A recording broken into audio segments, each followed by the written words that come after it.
Bonjour et bienvenue pour cette première vidéo sur ma chaîne YouTube. Alors, j'aurais dû commencer par du JavaScript.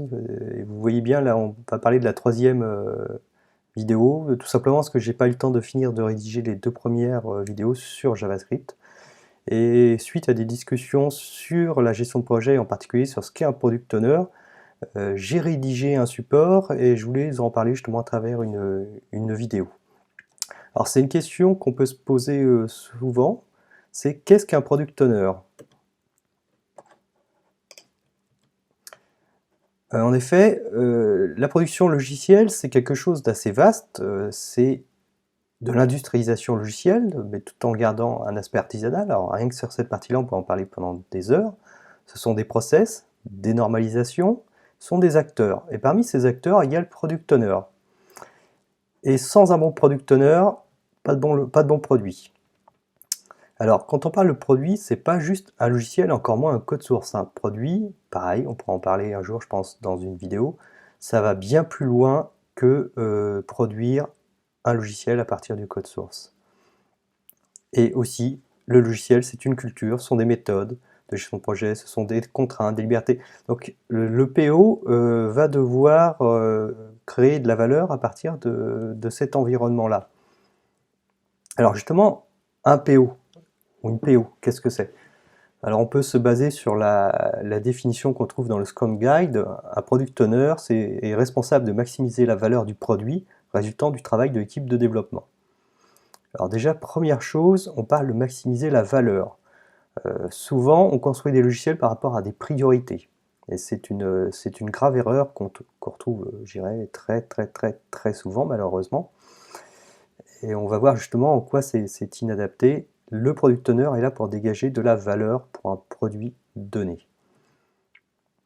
Alors, ce dont on verra justement plus tard en détail, c'est la valeur ou les valeurs. Il y a différents types de valeurs qui rentrent dans l'évaluation d'un produit.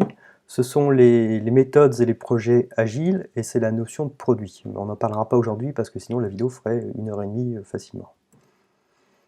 Alors, je vais vous proposer ma petite fiche de poste du PO, de la PO parfaite. Hein, voilà. Donc, c'est pour moi, il y a des compétences déjà projet. Une gestion de la roadmap, vitale, avoir une roadmap claire, avoir une roadmap priorisée et un backlog qui va s'inspirer, qui va se nourrir d'un backlog pour pouvoir maximiser la valeur du client. C'est l'animation des réunions de cadrage avec les équipes de développement, c'est-à-dire pas simplement produire des specs et advienne que pourra. C'est la participation au sprint planning et au sprint review. Le PO doit être présent tout au long du processus de production. C'est la planification des releases, parce que on peut livrer très souvent, mais il y a aussi d'autres contraintes, des contraintes légales, des contraintes de communication. Et le PO va être à la fois entre l'équipe de développement qui a ses propres contraintes et ses propres libertés, et les équipes de direction, les équipes marketing, les équipes commerciales, qui ont aussi leurs contraintes et leurs obligations. Et c'est le garant, avec l'équipe de dev, de la qualité des livrables. Le PO n'est pas là juste pour donner une impulsion et taper sur l'équipe de dev quand ça ne va pas. Il doit être là tout au long de la production des features, de l'évaluation des features, jusqu'à la mise en prod. Alors, ce sont aussi des compétences spécification. Donc, pour moi, le PO parfait, c'est quelqu'un qui est capable de réaliser des interviews utilisateurs, parce que de l'expression d'un besoin qui n'est pas très clair jusqu'à la réalisation d'une spec qui est très claire et qui correspond aux besoins de production logicielle, donc qui est compréhensible par des développeurs, il y a un chemin qui est énorme.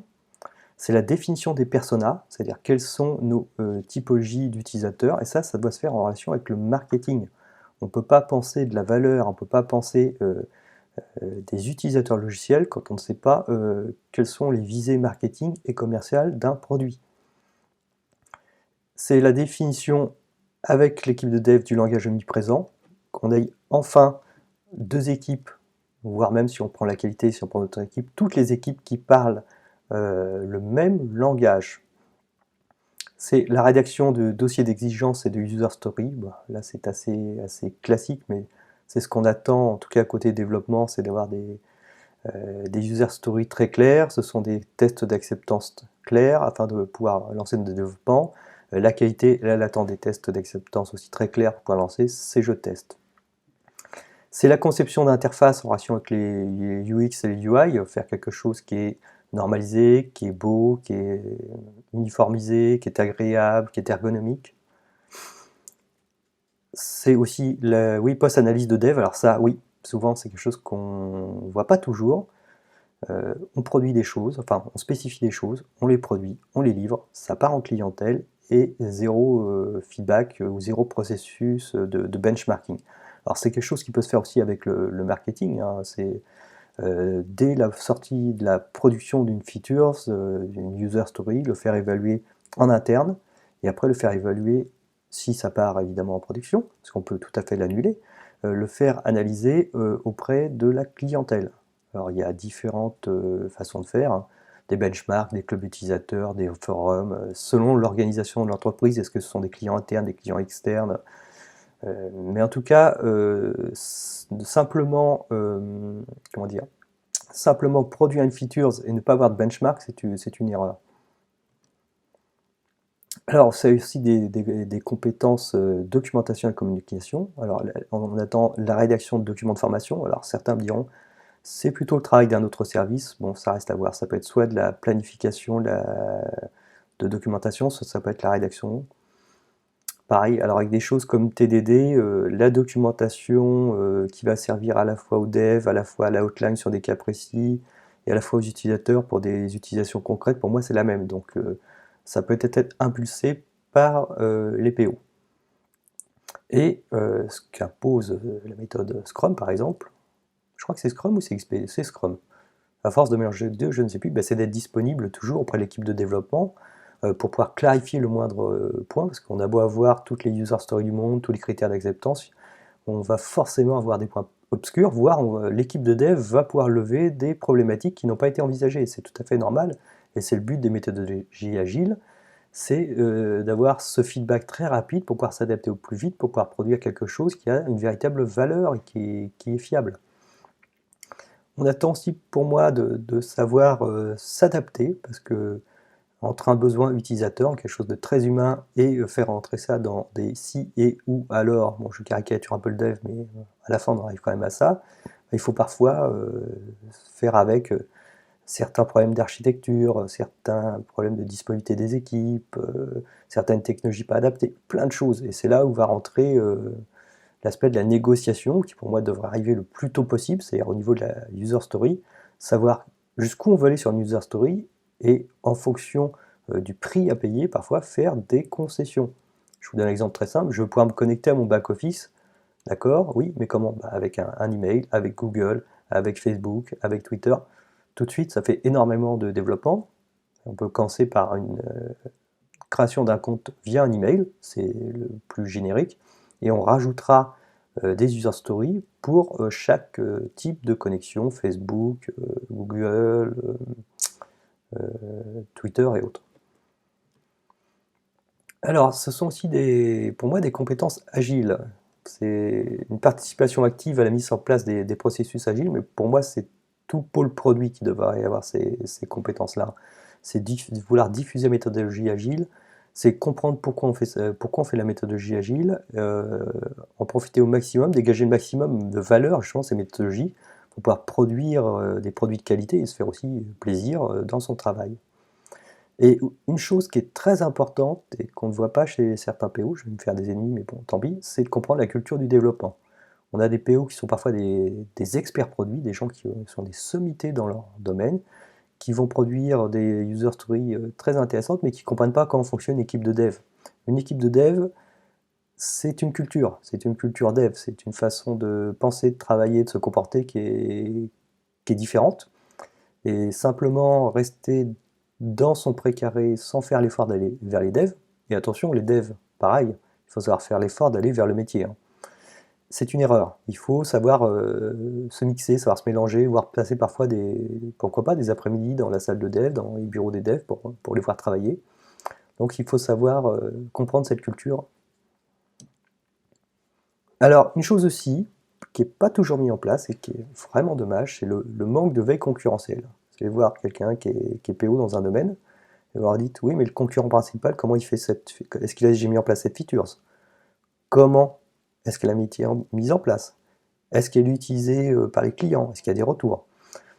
Pour moi, la veille concurrentielle, c'est incontournable. C'est acheter les produits, les tester. Alors s'ils sont trop chers, c'est au minimum lire la documentation, aller à des salons professionnels, regarder les webinaires. C'est ce que je faisais dans la précédente entreprise. Je regardais les webinaires, entre autres, d'un concurrent qu'on appelle Cisco. Donc je ne pouvais pas acheter forcément tous leurs produits, parce qu'ils sont très chers, mais j'assistais à une grosse partie de leurs webinaires. C'est aussi regarder les offres d'emploi.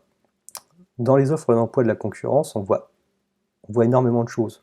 On voit les technologies, donc ça c'est intéressant d'un point de vue développement, mais aussi, par exemple si on prend le développement, mais aussi si on prend les gens du métier, du marketing, les offres d'emploi vont trahir, entre guillemets, certains axes stratégiques de la concurrence.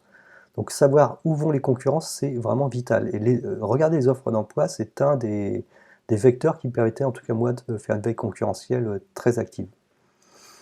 Et donc oui, une veille métier aussi, salon, blog, club utilisateur, selon les hotlines, etc. C'est toutes les sources d'informations qui peuvent donner des éléments d'analyse de notre clientèle, de comparaison par rapport à d'autres produits, par rapport à d'autres clientèles. On ne peut pas développer dans le vide en pensant qu'on est les meilleurs.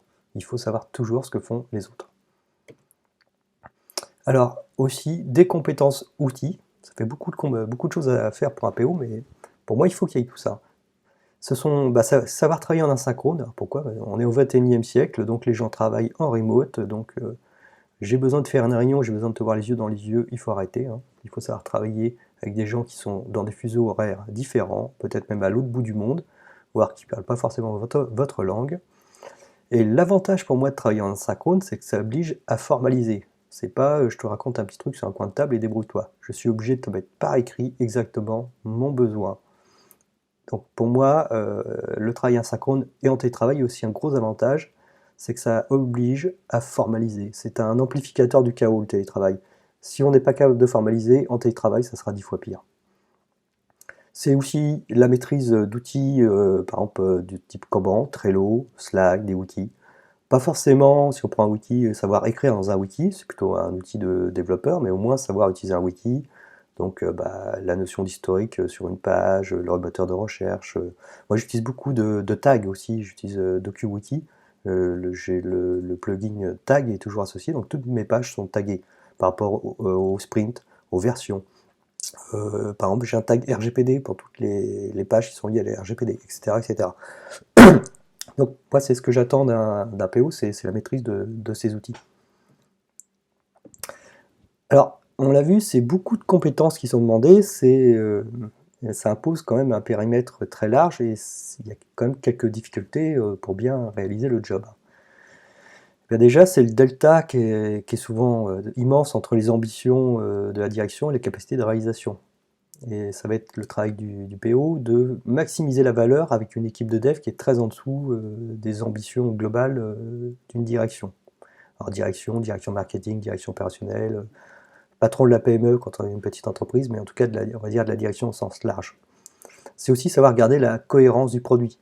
Faire un produit, c'est pas simplement ajouter des user stories les unes sur les autres, même si chacune a de la valeur.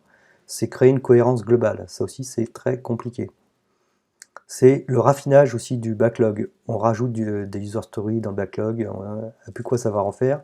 Et à la fin, on se retrouve à faire des réunions, on a 300 lignes dans un Excel, on se demande si on va mettre telle user story en priorité 3, 4 ou 5. Grossièrement, elles ne seront jamais réalisées. Donc à un moment, il faut savoir jeter, il faut savoir couper, il faut savoir supprimer. C'est savoir négocier sur la paramétrie d'une user story. Alors, négocier avec les développeurs d'un côté pour les contraintes techniques, mais aussi auprès de la direction qui veut toujours beaucoup de choses et qui ne veut pas payer forcément pour ce qu'elle demande.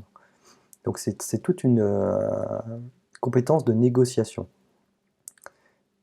Et c'est une redéfinition de la stratégie de l'entreprise. Pour moi, le PO il doit être absolument associé à la stratégie de l'entreprise parce qu'on ne peut pas créer de la valeur sur un produit si on ne comprend pas la stratégie qu'on veut donner pour l'entreprise et donc pour les produits. Alors, surtout, ce que n'est pas un PO, pour moi, c'est pas un expert métier qui réalise des études métiers. On a besoin d'études métiers pour proposer un produit, mais ce qu'on attend d'un PO, c'est pas de réaliser des études métiers, même s'il peut en faire, mais c'est de savoir proposer vraiment des spécifications fonctionnelles. En tout cas, moi, c'est ma vision. Et un PO, c'est surtout pas un expert métier qu'on a balancé PO parce qu'on fait du logiciel, donc tu dois être PO. Et puis, non, il faut former les gens. Alors, ce que ne fait pas aussi un PO, là aussi, souvent, il y a des choses qui vont pas très bien, mais alors ça dépend aussi de la taille de l'entreprise et de l'organisation. Le PO n'est pas là pour rédiger l'ensemble des jeux de test. Lui, il est là pour faire les critères d'acceptation, et c'est l'équipe qu'on peut appeler qualité, test, etc., qui va dérouler tous les jeux de test. Le PO doit se concentrer sur le produit, pas sur valider un à un tous les jeux de test. Alors si on a une toute petite PME, parfois PO et qualité sont la même personne, évidemment. Là, je parle de rôle. Pareil, le PO n'est pas là pour valider les tests. Lui, il est là pour valider le métier. Ce n'est pas quelqu'un qui est au commerce et au marketing. Alors, pareil, selon la taille, on peut être PO et responsable marketing. Ça dépend de la taille de l'entreprise. Mais les deux rôles sont différents et n'ont pas les mêmes contraintes et n'ont pas les mêmes missions. Et ce n'est pas un stratège d'entreprise, c'est pas quelqu'un qui est là pour la stratégie d'entreprise, mais comme je l'ai dit tout à l'heure, il doit connaître la stratégie de l'entreprise parce qu'on ne peut pas maximiser la valeur si on ne connaît pas le cap qui est imposé, c'est-à-dire la stratégie qui est imposée pour l'entreprise. Alors, PO, l'un des grands aspects du PO, c'est la maîtrise du backlog.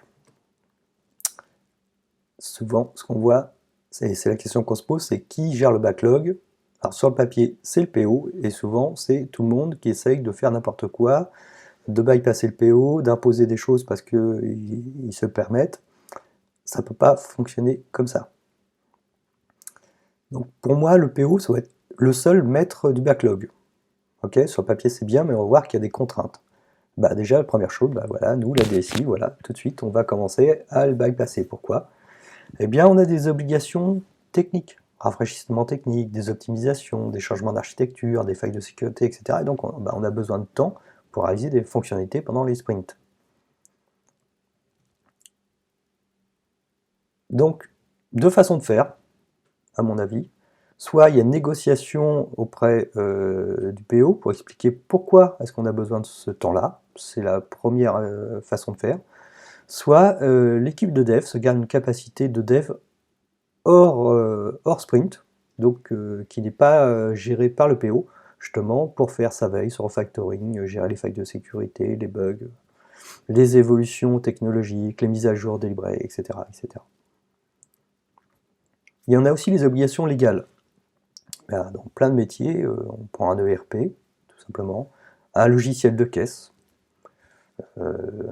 des appliances de filtrage d'accès à Internet dans le lieu public, mon précédent métier.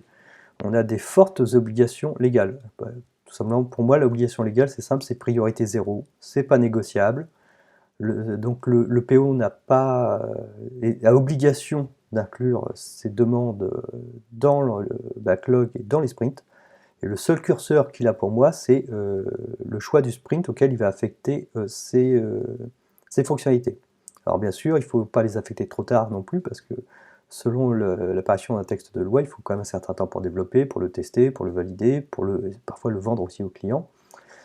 Mais c'est le seul curseur qu'il a, mais pour moi, c'est pas négociable. Ça rentre dedans et c'est pas négociable. Alors, par contre, il y a un rôle qui peut jouer, c'est pourquoi pas transformer une obligation légale en de la valeur. Alors j'ai plusieurs exemples concrets, mais je ne peux pas trop vous en parler actuellement, mais j'ai des exemples concrets où, sur une obligation légale, sur un texte de loi, on s'est posé la question sur comment créer de la valeur et donc comment vendre des fonctionnalités qui sont à base des obligations légales. Je vous laisse réfléchir, mais toujours penser ne pas subir une obligation légale, mais essayer de la transformer en un produit, le marketer et le vendre. Alors le grand classique aussi, c'est l'influence de la direction, pour pouvoir imposer, parce qu'un client connaît très bien la direction, pour plein de raisons. Il y a toujours quelqu'un qui va essayer, de par sa position hiérarchique, d'imposer des choses dans le backlog. Et ça ne peut pas fonctionner, sinon on va commencer à dénaturer, à abîmer le logiciel, à supprimer sa cohérence. Donc le seul moyen, c'est que le PO reste le maître du backlog. Sinon, le logiciel devient incohérent. Et si on a quelqu'un de grande qualité, la conséquence aussi qu'on peut avoir, c'est une perte de motivation et parfois même une démission du PO. Donc par contre, la direction, elle a un rôle important. On demande au PO de créer de la valeur, de créer de la cohérence, mais pour ça, il faut un cap. Donc la direction a pour obligation de donner la stratégie de l'entreprise, les grands jalons et la stratégie de l'entreprise. C'est le seul moyen pour que le PO puisse maximiser la valeur, puisque cette stratégie, cette valeur ne peut pas s'évaluer simplement aux ventes au trimestre. Il faut des indicateurs un peu plus précis. On fera une vidéo là-dessus sur la valeur. Donc la direction a une obligation de communiquer de manière très claire au PO la stratégie de l'entreprise.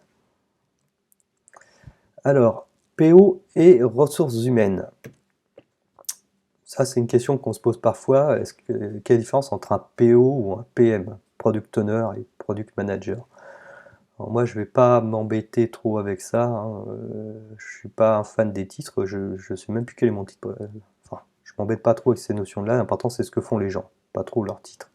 Il y a même des entreprises qui interdisent, enfin des entreprises plutôt start-up, mais qui interdisent de mettre des titres maintenant sur la carte de visite pour éviter que les gens prennent le melon. Ils ont leur nom, leur service et c'est tout. Alors pour moi, je vais faire très simple, le PM, le Product Manager, c'est le chef des PO. Voilà, donc c'est lui qui va coordonner la valeur, parce que chaque PO va essayer de dégager de la valeur, une certaine cohérence, mais il faut à un moment qu'il y ait une cohérence globale. Ses autres missions, c'est un manager, c'est-à-dire il gère un service ou il gère un pool, ou appelez ça comme vous voulez, donc il a des missions de management. Et donc le PM est plutôt dans le stratégique et les PO dans l'opérationnel. Voilà, comme dans tout type de service, on va éviter les petits chefs où on a un manager qui gère une personne ou un stagiaire. Ça ne sert à rien. J'ai vu des boîtes avec des directeurs commerciaux où il y avait un commercial derrière. Ça n'a pas de sens. Alors, une autre question, est-ce qu'un développeur peut devenir PO?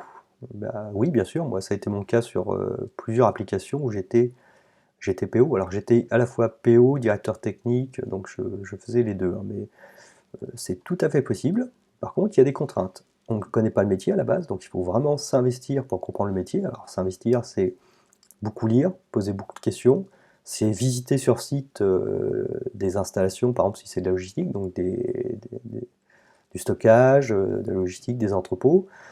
Il y a un avantage par rapport peut-être à des PO qui sont plutôt des experts métiers, c'est qu'on a une capacité via l'interview d'abstraction et de modélisation qui est parfois plus importante.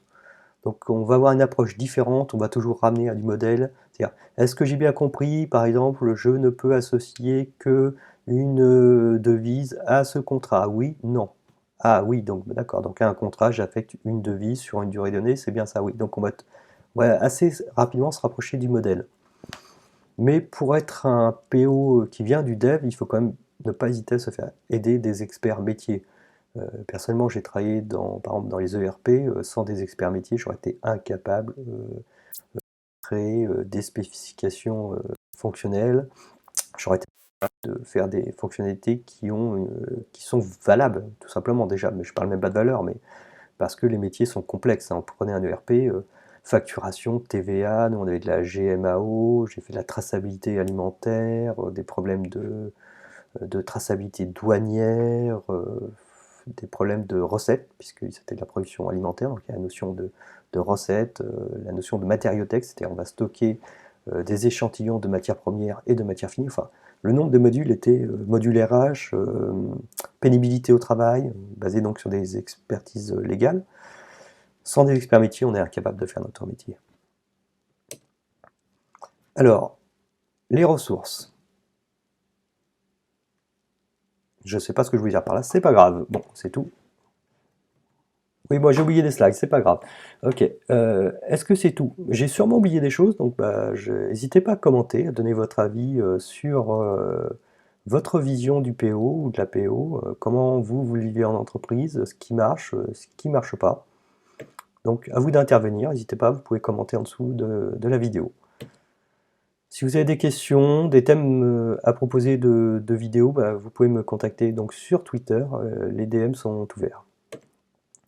Si vous voulez télécharger ce diaporama, j'ai un Google Drive sur lequel vous avez les slides, vous avez aussi le code source. Il faut, je pense, à mettre ça sur un GitHub quand même plutôt.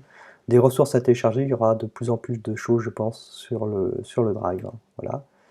Et pour accéder aux vidéos, j'ai créé un petit lien, voilà, qui permet d'accéder aux vidéos. Pour l'instant, il n'y a qu'une vidéo, mais il y aura des vidéos qui vont être autour de la notion de gestion de projet, méthodologie agile, il y aura sûrement du marketing, il y aura du CRM et du dev. Alors je vous préviens, c'est du dev de manager, donc ça va pas forcément aller aussi loin que certains, mais mon but c'est de me... Là je suis en train de me mettre beaucoup à JavaScript, donc on va parler de S6, on va parler de programmation fonctionnelle, on va parler de Promise quand j'aurai compris comment ça fonctionne, donc ça va être de la démo sous VS Code sur différents aspects technologiques. Pour l'instant JavaScript, du Node sûrement, du React, et après ça va dépendre de certaines stratégies d'entreprise sur les technos sur lesquelles je vais me pencher. Voilà. Bien, je vous remercie beaucoup.